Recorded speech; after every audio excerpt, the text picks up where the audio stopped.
Good afternoon, everybody. Oh. I'm like, geez, I'm all by myself up here. Okay, so we have another special guest joining us today, Commerce Secretary Gina Raimondo, who is here to highlight how the bipartisan infrastructure deal will help close the digital divide in America for more than 30 million Americans who do not have access to reliable high-speed internet, particularly in minority and rural communities. As you all know, the Secretary is a member of the President's Jobs Cabinet, who was deeply involved in negotiations on the Hill that culminated in the bipartisan infrastructure deal, a once-in-a-generation investment in our nation's infrastructure and competitiveness.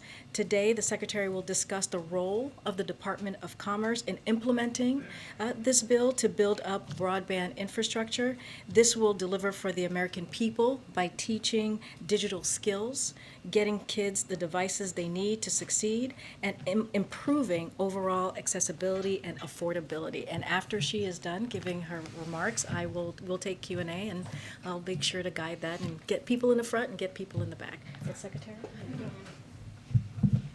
yours. Good afternoon, everybody.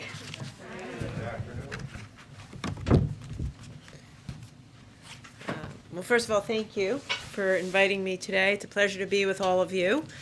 I suppose before I talk about broadband, I just want to take a moment to recognize what an incredible accomplishment it was last week to get the bipartisan infrastructure bill accomplished.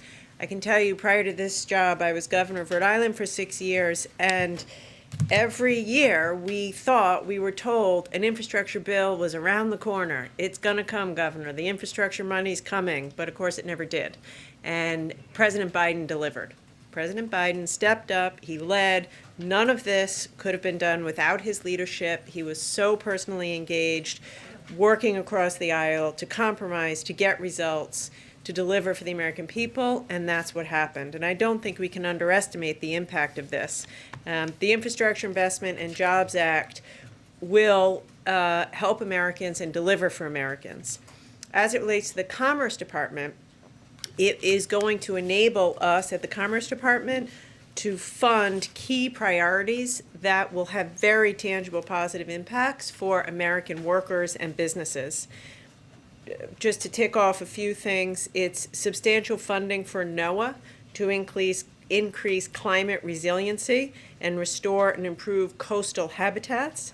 It is, very excitingly, permanent authorization for the Minority Business Development Agency and $1.6 billion to that agency.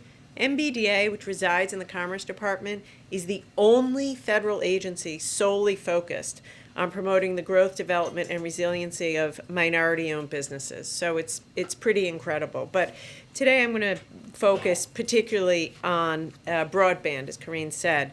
President Biden has set a very ambitious goal for his administration that we must connect all Americans, regardless of where they live, to high-speed, affordable internet. And thanks to the passage of the bill, we will be able to accomplish just that. The Infrastructure Investment Act allocates $65 billion to expand broadband in communities all across America, to create low-cost options and subsidize the cost of service for those who need it. Of that $65 billion, about $45 billion will be coming to the Commerce Department at NTIA to administer that program. I will say this is an area that I am particularly passionate about, having been a governor during the pandemic and being with people who didn't have broadband, children who couldn't go to school, people who couldn't go see a doctor or a therapist. It is heartbreaking, and it showed in a very real and human way how essential broadband is. And the fact of the matter is we have to close the digital divide, period. And this infrastructure bill will allow us to do that, and the $48 billion coming to the Commerce Department will allow us to do that. Beyond the physical infrastructure, laying fiber, affordability is just as important. Affordability is just as important as access. It does a family no good if there's broadband in their community but they can't afford it. Closing the digital divide means both providing the broadband and making sure it's affordable. So the investments in this bill will help ensure every American can access affordable high-speed internet, which means requiring funding recipients to offer a low-cost affordable plan.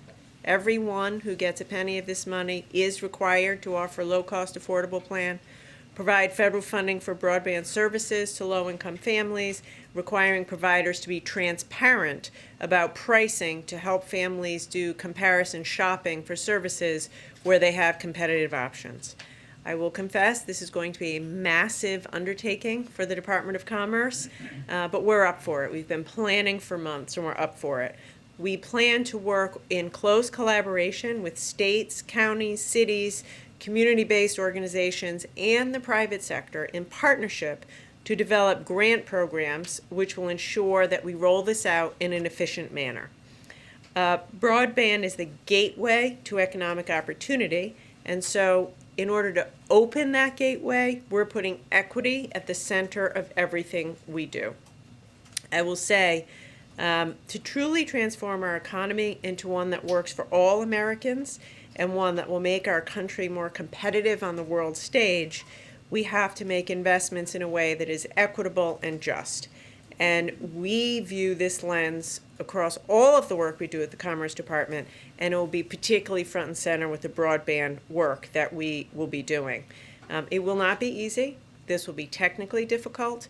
It's an implementation challenge, but it is necessary. It is necessary, and I know that implementing this in partnership with our partners on the ground, we will be able to close the digital divide, close the innovation divide, and achieve the President's goal of making sure that every American, regardless of where they live, or the color of their skin, or their income, has access to broadband. And I will say, 30, 40, 50 years from now, we will look back on this as the turning point, as a critical turning point, because now that we're moving even more toward a digital economy and a data economy and a tech economy, nobody can be left behind, and that means everybody has broadband.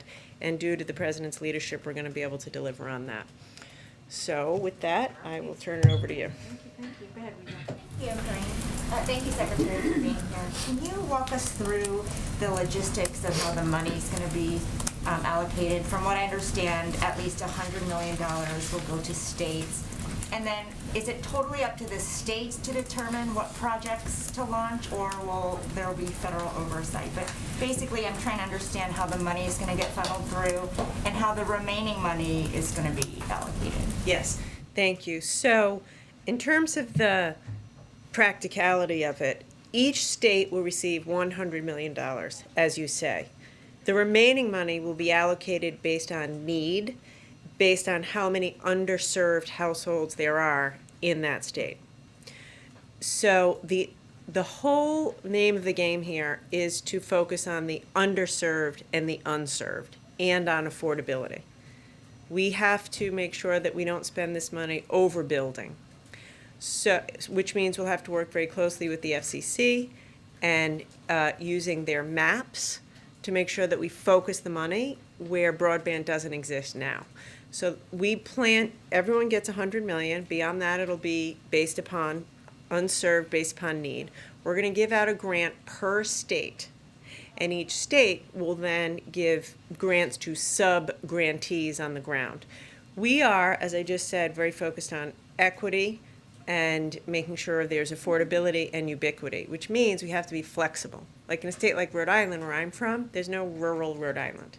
So, it's a city, it's an urban place. So the needs in a place like Rhode Island will be more around affordability, inner city access. Contrast that with New Mexico, completely different topography. 50% of people on tribal lands don't have broadband.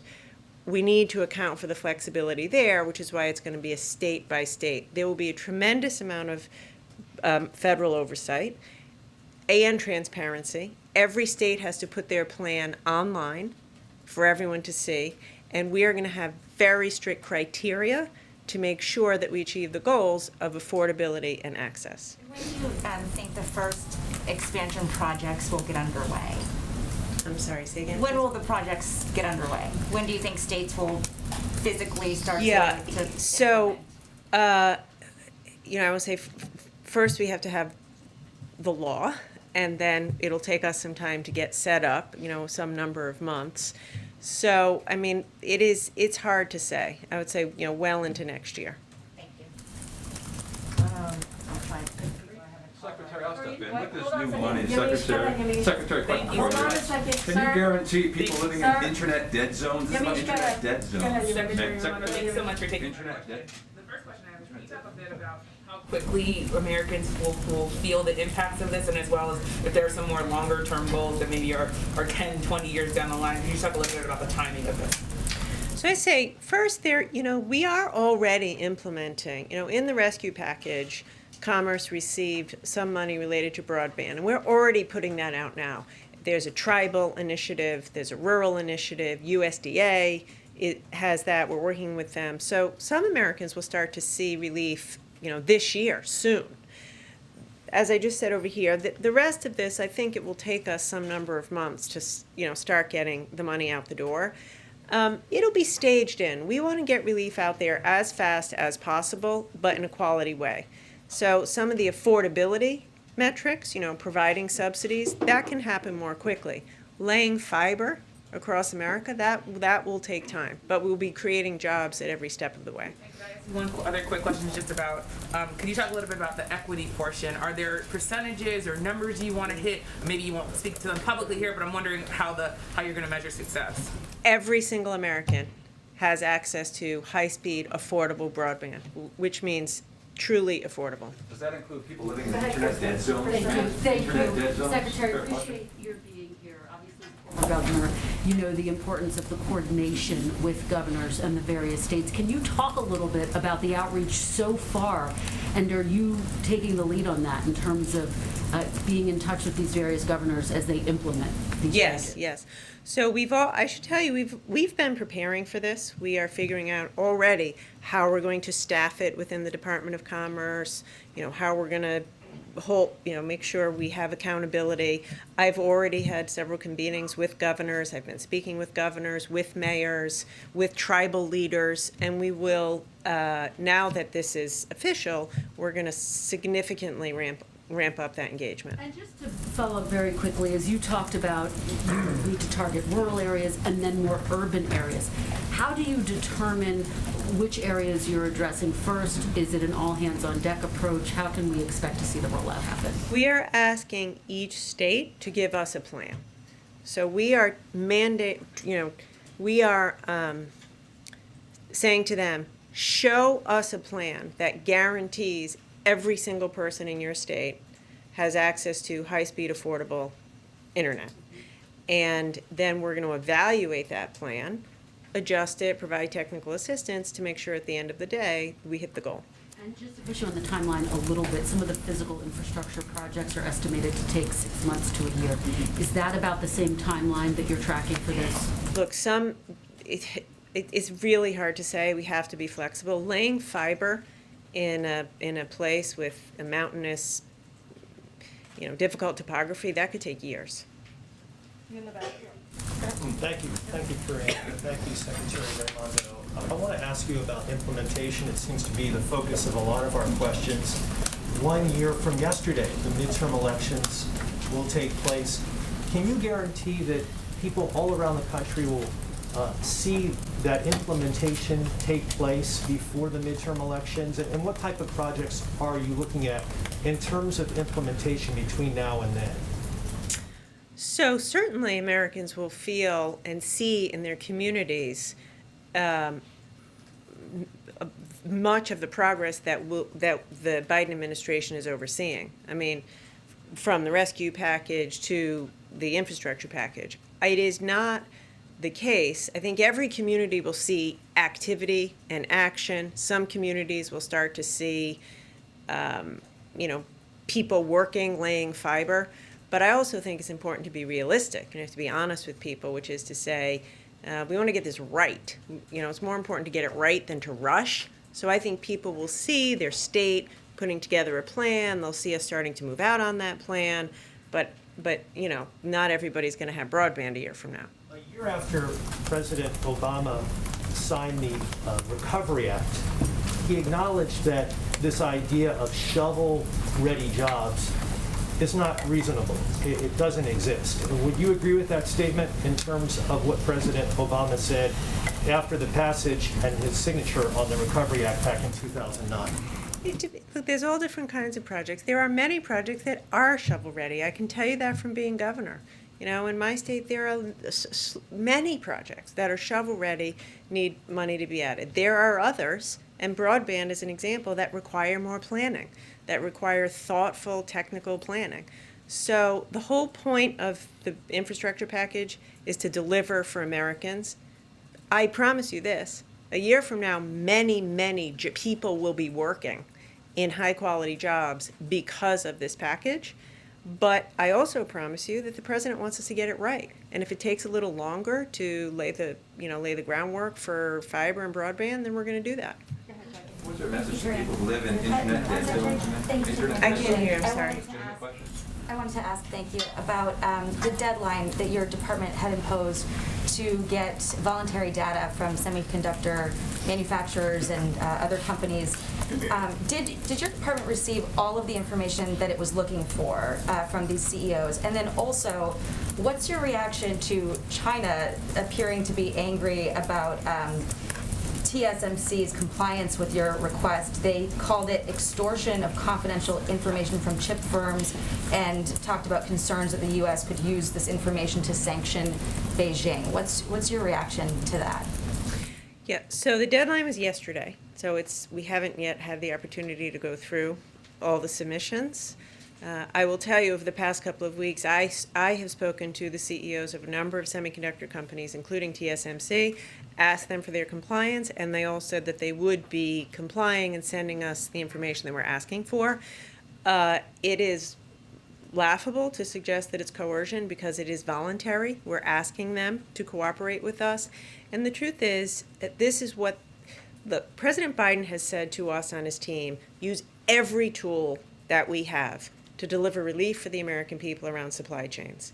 And so that's what we're doing. This is a tool in the Commerce toolbox, and we're using it. And I think to great effect. And every CEO I've talked to, including TSMC, has said it's a good idea.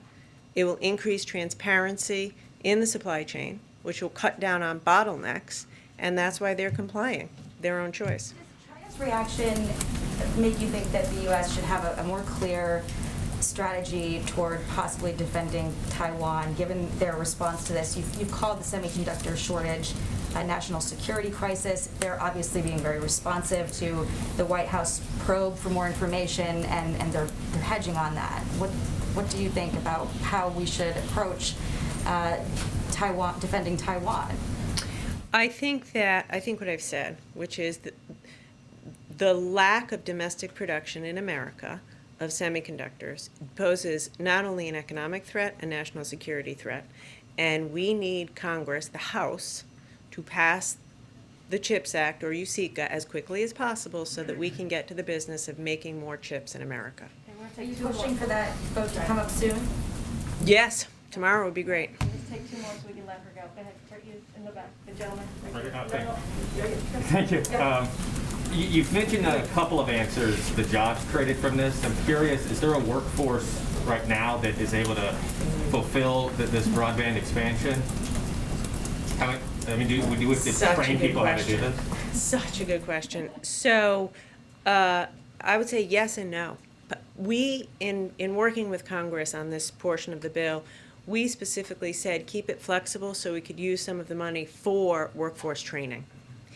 And to the question of equity, that the folks that we train ought to look like America, right? And to the question of what will Americans see, what they're going to see soon is people in their community, men, women, people of color, white people, laying fiber. And today we don't have enough trained people. No, we don't. But some of this money will be used for workforce training so that we can train folks, and in the process of doing that, diversify you know, the ranks of electricians and technicians and folks who are, you know, deploying the fiber in America. I want to ask you about broadband, but just first here, the Commerce Department made a really consequential decision to add NSO Group to its entity list, right? And could you talk a little bit about what, was there a specific breach that led to that? Was there evidence that their software is being used to monitor U.S. citizens? What was it that led you to make that decision? Usually we don't comment on the details. I will simply say it went through the same process, interagency process that all of these decisions go through. We came to a determination that it was necessary for national security in order to impose that.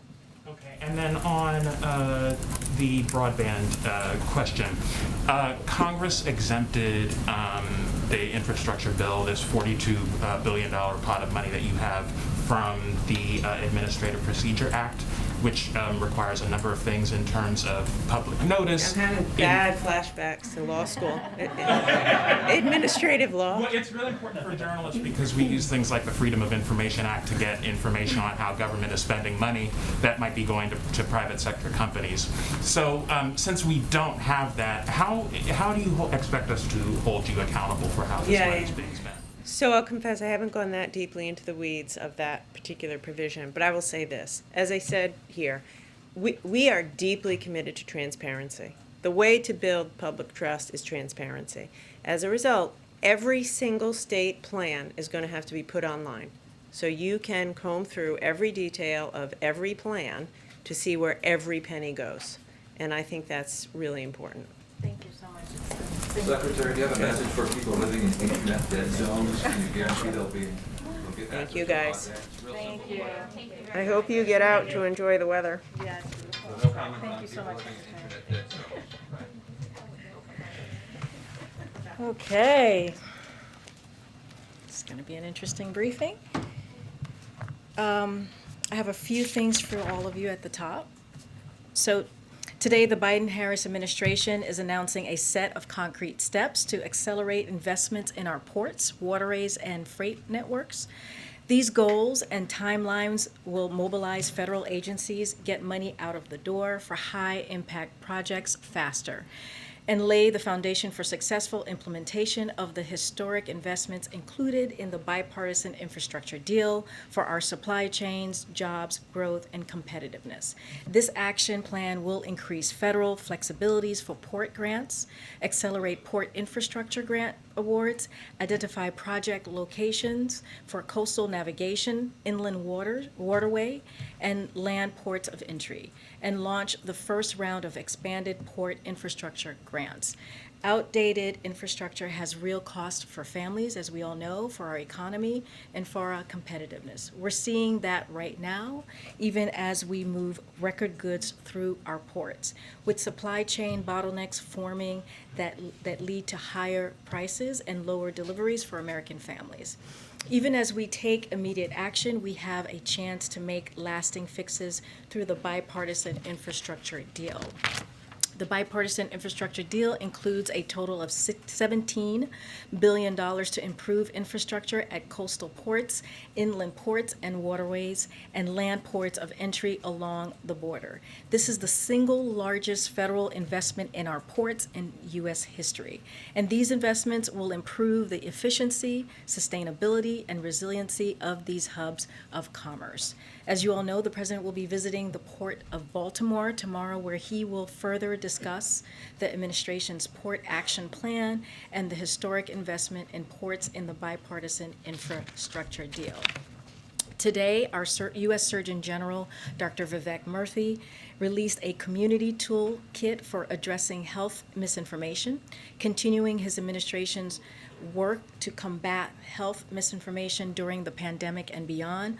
As you all know, earlier this year, Dr. Murthy released a Surgeon General's advisory warning people about the urgent threat of health misinformation. The toolkit released today builds on his effort, offering practical guidance for trusted community leaders like healthcare professionals, school administrators, teachers, and faith leaders to understand, identify, and stop the spread of misinformation.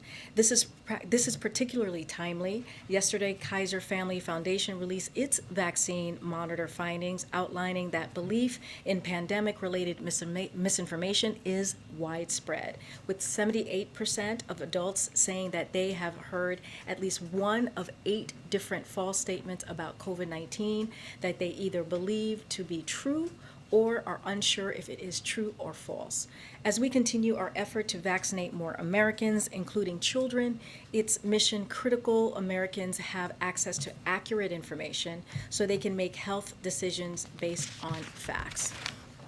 Last week, for the 4th time, Republican members of the Senate Small Business Committee blocked a vote and refused to show up to a hearing on Dilawar Syed, a qualified, uncontroversial nominee to be the Deputy Administrator of the Small Business Administration.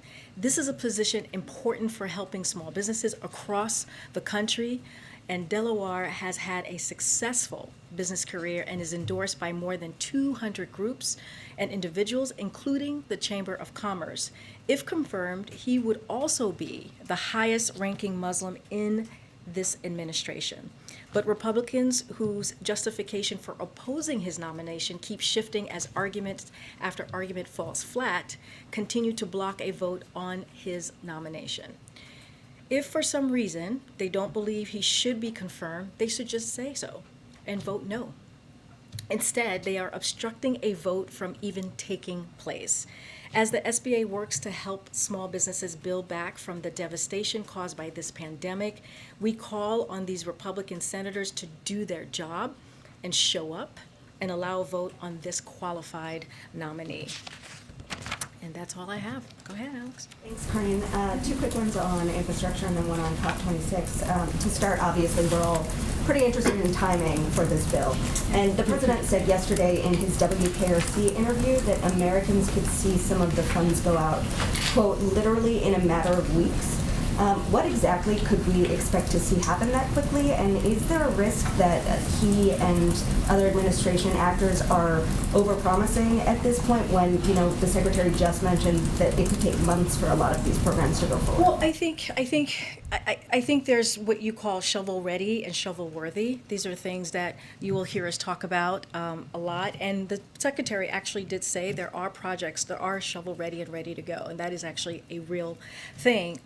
One of the things that the president talked about last night, he identified like the Brent Spence Bridge as a major example of a project he expects to get funding. Right? The deal will also help transit expansion projects, including Valley Metro Northwest Phase 2 extension in Phoenix, Arizona, and Met Council Gold Line extension in St. Paul, Minnesota. So, you know, we're going to be working to pinpoint areas of the greatest need where these investments will make the big differences in the daily lives of families and create jobs. So we'll have more to share in the near future, but there are projects that are ready to go, and we're going to identify that, and we'll have more to share as the days come. And then following up actually on Trevor's comments on oversight, you all have talked about how important preventing waste and fraud and abuse are to the president.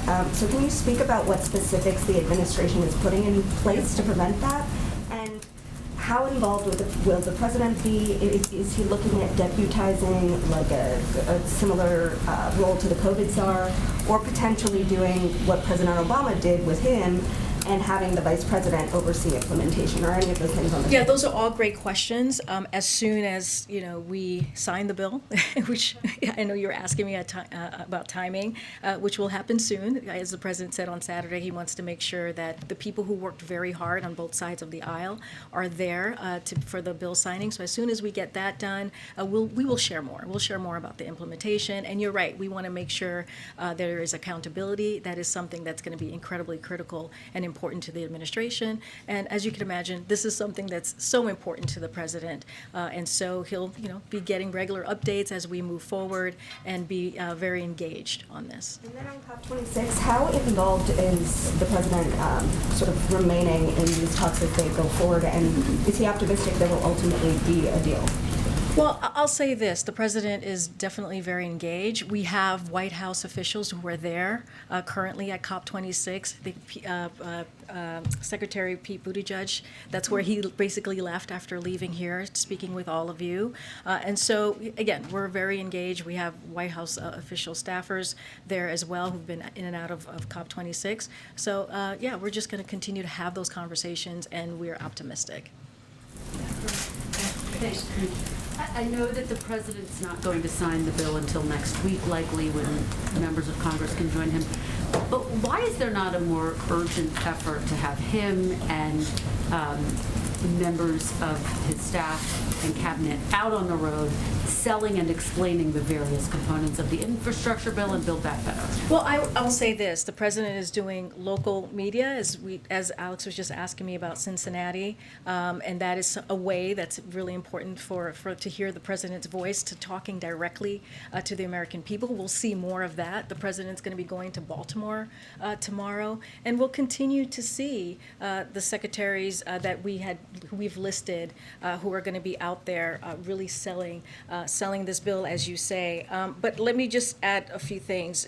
So it's going to be the cabinet is Secretary Pete Buttigieg, Transportation, Energy Secretary Jennifer Granholm, Commerce Secretary Gina Raimondo, who was just here clearly, Interior Secretary Deb Haaland, and EPA Secretary Michael Regan, who's actually at COP26 right now, as well as cabinet members and administration officials who will play a major role in implementing this agenda. And you'll see them out there over the next coming days and continue. I mean, that's one of the reasons we had Secretary Buttigieg here. That's one of the reasons we had Secretary Raimondo, because you all are writing about this and people are watching, and we want to make sure that they hear directly from us. Understood, and I know that there is going to be an effort to get people out into the various communities across the country, but you do have some of your fellow Democrats who say, we want the president to be more vocal. We want him to be out there and explaining this and explaining the various components, because you are talking about these big pieces of legislation, and you still have the second piece of it, which hasn't passed yet. We're working very hard on, and we're very optimistic, as the president says.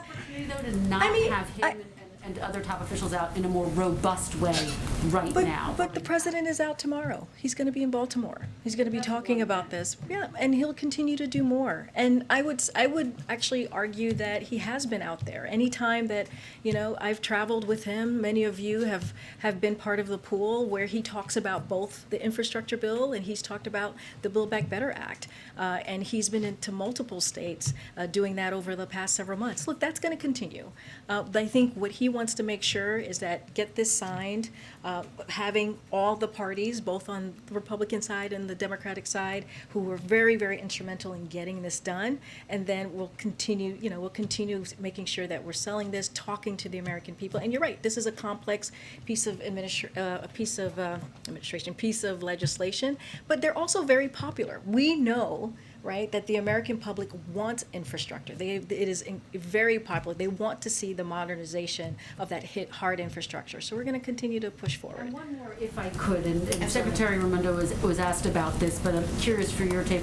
Some of what was announced today and what Secretary Raimondo was talking about is an effort to create jobs as well, but you are dealing with worker shortages right now.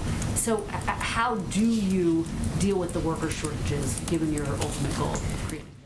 Yeah. So, are you talking about the port action plan that we? Okay. So I just want to say a couple of things about that.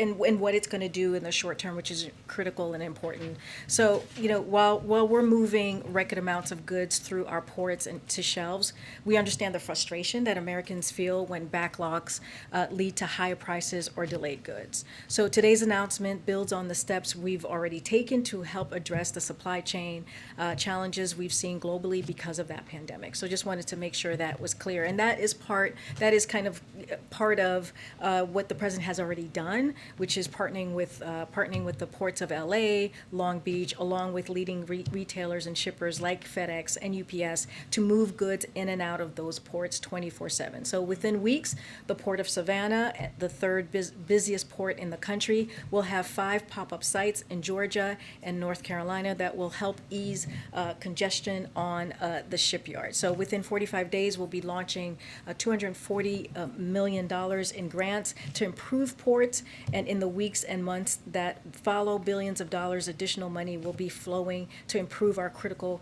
port infrastructure. And bolstering this work is historic levels of investment we've secured through the bipartisan infrastructure deal, which includes, as I mentioned, $17 billion for ports and tens of billions of dollars more for roads, bridges, rail, and other links in the supply chain. Combined, these steps are going to create good paying jobs, fix our supply chains to generate to come, and lower prices for working families. And so that's a really important, the good paying jobs. When we talk about, the labor shortage, I think the president has talked about this, the importance of making sure that we're paying people wages that are competitive, so that they're able to come back into the workforce. So that's mission critical there as well. Thank you, Karine. During that interview yesterday with the Cincinnati TV station, the president apologized for being late. He said it was due to little foreign policy issues. What was he referring to? So as you can imagine, we're not going to read into every aspect of the president's day. He meets regularly with his National Security Council and advisors. Some meetings go right on time, and some meetings go a little longer. But I'm not going to read anything specific to that, or I don't have anything to share on that one. Okay, and do you expect him to be doing more of these local TV interviews as part of his sales pitch for infrastructure? Yes, we do. I don't have anything to preview. The one that he did last night with Cincinnati was the first, but we're hoping to get him out there more, as we've been talking about, so the American people can hear it directly from the President of the United States. And just one more on the funding for infrastructure, and I apologize because maybe it is just me, but I still don't really understand how all the money is going to be allocated. For the broadband piece, the Secretary made very clear states are going to get a finite amount of money, they'll distribute it, the rest will be allocated based on need. For all the rest of the money, how will it be distributed? Does it go to states first? And will the federal government determine what projects that they will be assigned to? So I don't have the specifics for you right now, but I can tell you the agencies that will be involved on the specific components, right? So Department of Transportation on how this will improve will be in charge of how this improve our ports, rails, bridges, and our supply chain, right? That's kind of obvious there. The Department of Interior is going to be on strengthening the climate resilience and the impact of Native communities. We have the Department of Energy, which it's going to be focusing on repairing our electric grid. Department of Commerce on getting high-speed internet to every American, as we just heard from the Secretary herself. You have the Environmental Protection Agency, and they're going to be replacing lead pipes and addressing pollution. So those are kind of how it's going to be broken down into agencies. The specifics on that I don't have to share with you today, but I promise the Secretary talked about this just now, which is transparency is going to be key here. And so we're going to make sure that the American public and all of you know how we're going to move forward on implementing this. Thank you. Thanks, Karine. As the president promotes this infrastructure bill, we know that Leader Schumer wanted a vote in the Senate on the much larger social spending bill by Thanksgiving. That's what he's hoping for. Are there any details you can provide about any outreach the president will be doing to Democrats this week? I know they're away and out of town on recess, but any outreach that he's doing to those key moderates like Senator Joe Manchin and Kirsten Sinema? Yeah, so I don't have anything to read out for you today on any calls that he's made or any scheduled meetings or anything in that nature. But as you can imagine, the White House officials, my colleagues, are constantly in contact with members and also staff. As you know, last Friday they voted on a rule in the House to make sure that the Build Back Better Act was voted on the week of November 15th. So we're, as the president said himself yesterday, and in the last couple of days, he's very optimistic on getting that done. And we'll continue to talk to Leader Schumer. We'll continue to have those conversations on the Senate side as well to make sure that this gets delivered. Do you see that as a feasible timeline with moderates waiting to see more information from the CBO? I mean, he sees this as an urgency, right? And we've said this before. Like, members understand how important it is to get this out, to get this done. We got the bipartisan infrastructure deal, this once in a generation investment, very historic, and now we're going to make sure that we get the Build Back Better And Act one more done. just really quickly on COVID. Florida Governor Ron DeSantis is vowing to fight against the president's vaccine mandates for private businesses. He outlined today a few bills that he would like, which would include opt-outs for that vaccine mandate. And he said, quote, "We need to stop bossing people around." Does the White House have any response to this? And is there any concern that this could move a state like Florida in the wrong direction? So, I'll say this, as I said yesterday, DOJ will be defending these kind of these lawsuits, these individual lawsuits. We're confident in our authority to protect American workers as this virus is killing approximately 1,100 Americans a day. This is an obligation that the Department of Labor has to protect workers face grave danger, and it's derived from a law passed by Congress that's been around for more than 50 years. So this is an authority that the Secretary of Department of Labor has.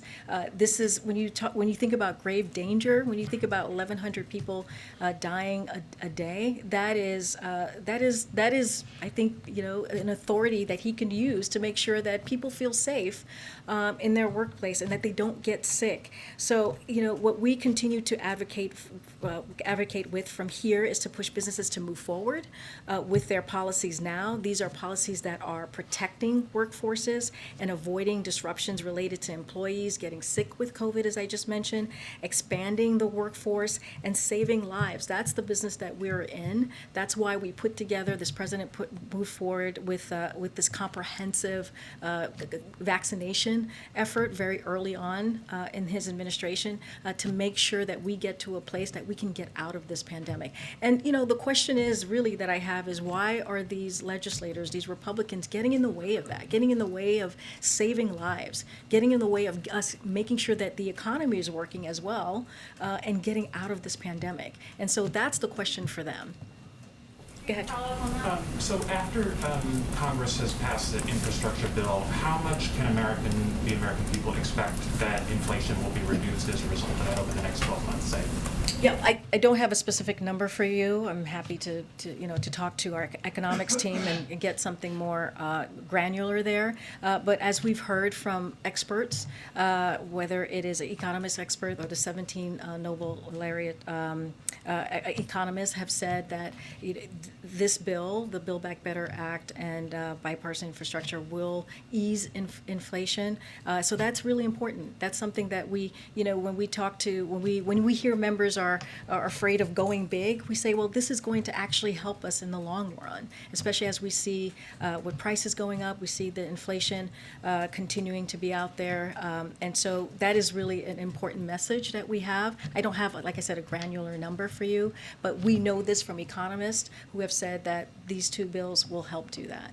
Another topic, election integrity. A couple of my colleagues wrote a piece documenting nearly a dozen cases where people have violently intimidated or threatened U.S. election officials. There was one example where a man told election officials in Vermont that he would put a pistol in their mouths and pull the trigger. None of these cases that we documented, in none of them were any of the people arrested, charged, or prosecuted. Are we living in a country where there's impunity around these kinds of issues, and what level of confidence do you have in the Department of Justice to actually police these issues? Well, we have all the confidence in the Department of Justice. On these particular issues, clearly I can't speak to them here, so I would refer you to the Department of Justice on any specifics there, but we have complete confidence in the Department of Justice. Okay. Thanks so much. Yesterday, some Senate Democrats sent the president a letter on high gas prices and how to combat those, including suggesting banning crude oil exports. Is President Biden considering banning those oil exports? The oil exports from? The Senate Democrats wrote a letter asking the president to ban crude oil exports. Okay, got it. So the administration is closely and directly monitoring the situation. As we've said before, we've communicated with FTC, right, to crack down on illegal pricing and are engaging with countries and entities around the the OPEC plus on increasing supply. We're looking at all the tools in our arsenal. We're very concerned about the impact of high energy prices on consumers, especially as we enter the colder months.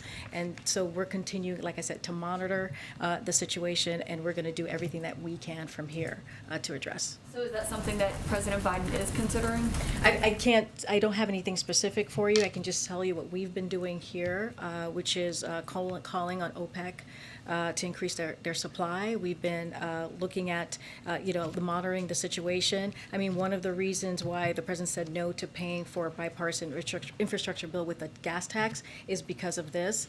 And so we're going to continue to just keep an eye on this. And like I said, we're going to, we have tools in our tool belts that we can potentially address this with. So the only other tool that we've heard mentioned, though, from the administration is maybe tapping the Strategic Petroleum Reserve. We haven't really heard anything else specific that the president is considering. Is that because he feels that his hands are tied when it comes to what he can actually do to try to combat high gas prices? No, I wouldn't read it that way. We just don't have anything right now to announce. But like I said, we're monitoring this, and we're working through what is it how we can actually address this. And one logistical question, is there a summit happening next week between the United States, Mexico, and Canada here at the White House?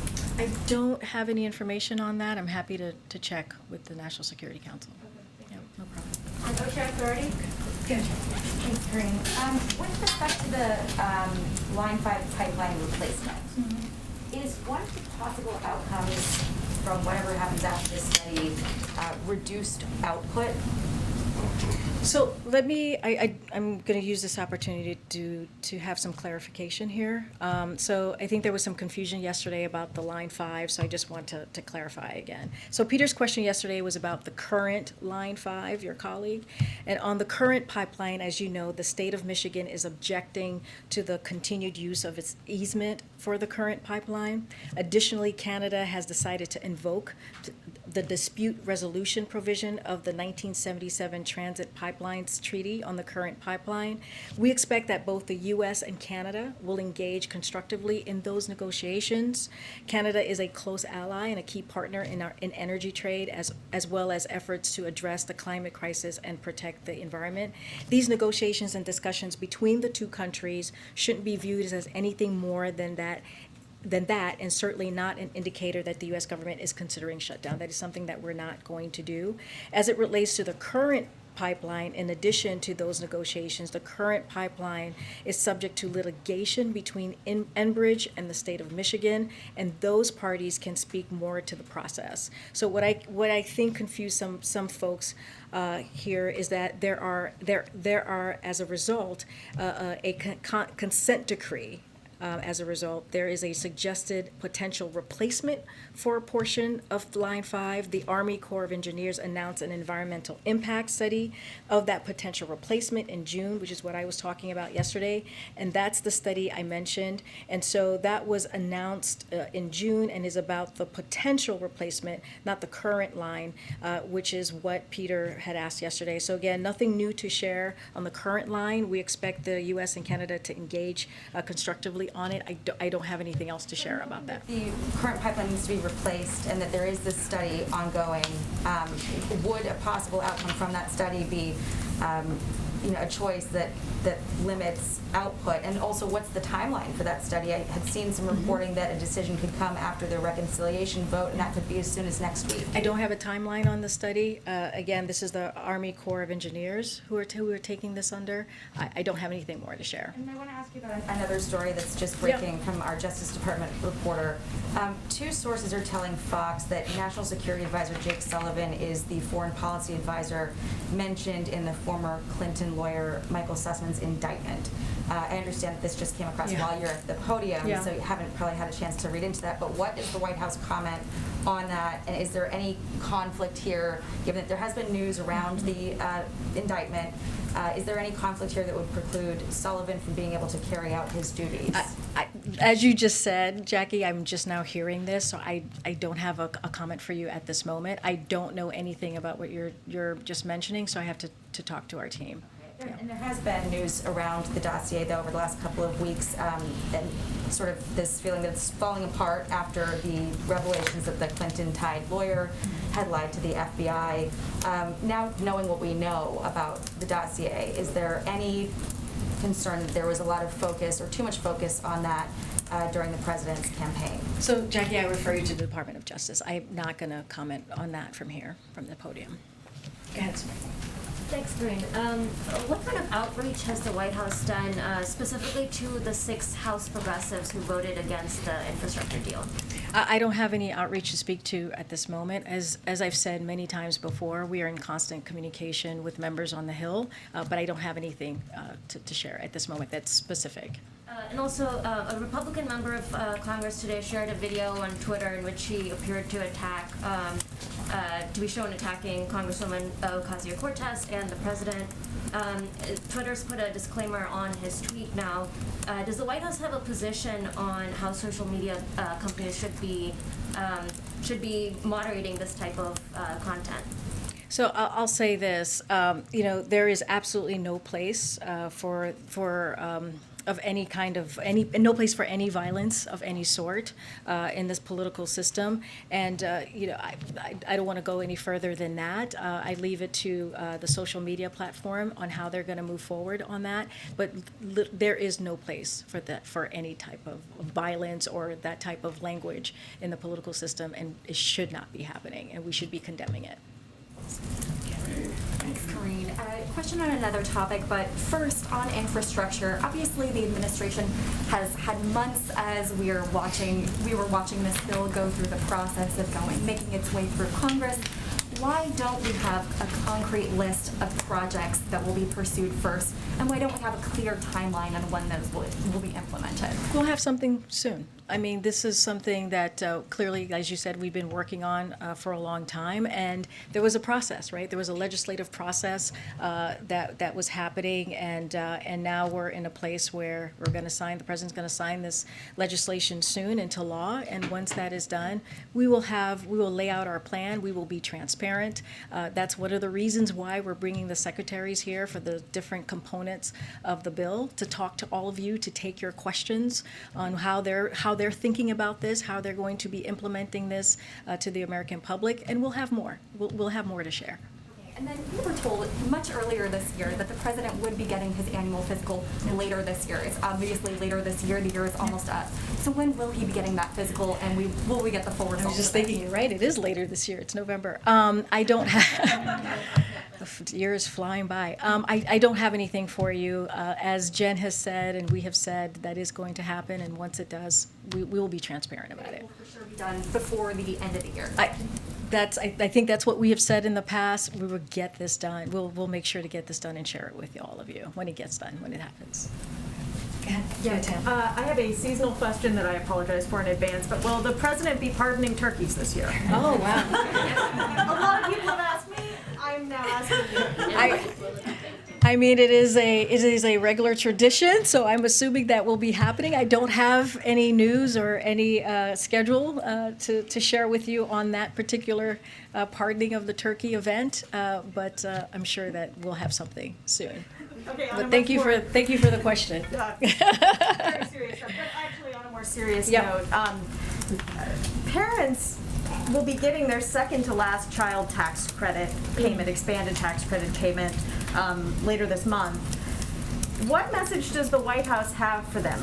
Many families have come to count on this. It's obviously part of BBB, but there are no guarantees, and this is sort of a cliff that's hanging out there. No, that's a very good question, because that child tax credit has really benefited families, giving families that tax cut, that middle class tax cut that's so critical. It's cut poverty by 50%, children poverty by 50%. So it's been incredibly important. But this is why the president is going to continue to fight for the Build Back Better plan. This is why he's going to continue to talk to members on the Hill to make sure that this has happened. But he is optimistic. We talked about this rule that was voted on for last Friday, for November 15th, to make sure that the Build Back Better Act is voted on in the House that week. And so he's very optimistic. But you're right. This Build Back Better Act is about, it's pro-families, right? It's pro-people. And it gives people that breathing room that they so need, that they haven't had in many, many years. That we haven't seen that investment in people. So the president's going to continue to work for the child tax credit. He's going to continue to fight for the paid leave, all of the things that are in this bill. We think about child care, elder care, making sure that making sure that prescription drugs are affordable and not taking a huge chunk out of your paycheck. So all of these things, that's part of the Build Back Better Act. He's going to continue to fight for it, and that's the message. And there's a reason, right, that he put the child tax credit in the American Rescue Plan, another historical piece of legislation, because he was trying to meet the moment of what the American family was going through during this pandemic. Totally have to wrap. Oh, okay. I'll take one last question. Two quick questions. As of yesterday morning, the president said he hadn't spoken to the governor-elect of Virginia, Glenn Youngkin. Has he tried calling him again? I don't have anything more to read out from what I said at the podium last week. I don't have anything more. And also, obviously, when a president goes on something like a sales tour of his infrastructure plan, where he goes matters and sends a message. So can you talk about why specifically the Port of Baltimore was picked versus a lot of the other ports like Savannah or Los Angeles? So he'll speak to that tomorrow, so I don't want to get ahead of the president, but he'll lay that out for all of you as to why he's there. But as you can imagine, it's very important to the supply chain and all the work that he's doing to make sure that we deal with the issue that we're having currently. You have an update on Ethiopia. That's all I have for you guys. Thank you. I called on the back. We had Raimondo take questions from the back, guys.